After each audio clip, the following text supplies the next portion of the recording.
इकडे मुख्यमंत्री देवेंद्र फडणवीस आणि उपमुख्यमंत्री एकनाथ शिंदे यांच्यामध्ये विसंवाद आहे। त्यामुळे सरकारचं मोठं बहुमत असूनही राज्य अस्थिर आहे असा दावा संजय राऊतांनी केलाय।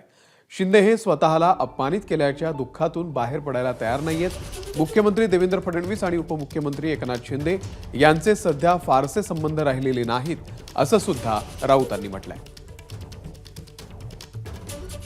एकनाथ शिंदे यांचं म्हणणं आहे, खासगीत ते सांगतात की विधानसभा निवडणुकीनंतर सुद्धा मीच मुख्यमंत्री राहीन अशा प्रकारचं मला वचन दिल्यामुळे मी फुटलो। मला विधानसभा 2024 नंतर सुद्धा आपणच मुख्यमंत्री राहणार आहात हे सांगितल्यामुळेच मी पक्षातून बाहेर पडण्याचा निर्णय घेतला।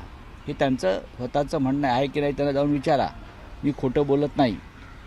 आणि काल निवडणुका झाल्यावर एकनाथ शिंदे यांना खड्यासारखं बाजूला केलं। शिंदे गटातल्या किमान 20 ते 25 आमदारांच्या गटावर देवेंद्र फडणवीस यांचं पूर्ण नियंत्रण आहे, कारण हे 20-25 लोक जे आहेत हे देवेंद्र फडणवीस किंवा अमित शहा यांच्या सांगण्यावरून सुरतला गेले, एकनाथ शिंदेंसाठी नाहीत। आणि आजही त्यांच्यावर कंट्रोल हे फडणवीसांचाच आहे।